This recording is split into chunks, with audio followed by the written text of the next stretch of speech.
આવી રહ્યો છે ત્યારે ગુજરાત રાજ્યના નાયબ મુખ્યમંત્રીએ પોલીસને એક સૂચન કર્યું હતું કે બાઇક ચાલકોની બાઇક પર સેફટી ગાર્ડ લગાવો અને તેને અનુસરી પાલ પોલીસે બાઇક ચાલકોની સુરક્ષાને ધ્યાને લઈ બાઇક પર સેફટી ગાર્ડ લગાવવાની શરૂઆત કરી છે।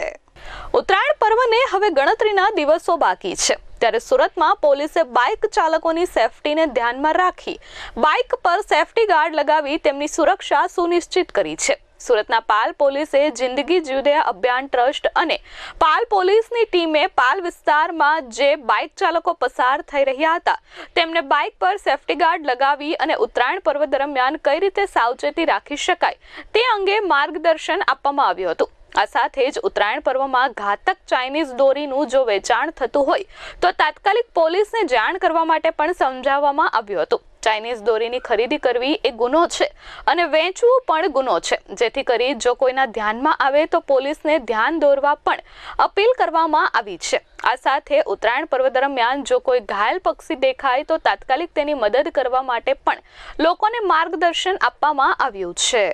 જે અત્યારે માનનીય પોલીસ કમિશનર સર અને ઝોન 7 સેફાલી બારવાલ સાહેબના માર્ગદર્શન હેઠળ જિંદગી જીવદયા અભિયાન અને પાલ પોલીસ સ્ટેશનના સંયુક્ત ઉપક્રમે અત્યારે અહીંયાથી જે 2 વ્હીલર ચાલકો પસાર થઈ રહ્યા છે એમના પર અમે આ રીતે તાર બાંધીને એ લોકોને સમજાવી રહ્યા છીએ કે કઈ રીતે તમે તમારી જિંદગી બચાવી શકો છો અને સુરતવાસીઓને પણ અમે એક અપીલ કરીએ છીએ કે તમારે 2 વ્હીલર પર આવી તાર લગાવો જેથી કરીને તમારી જિંદગી બચી શકે।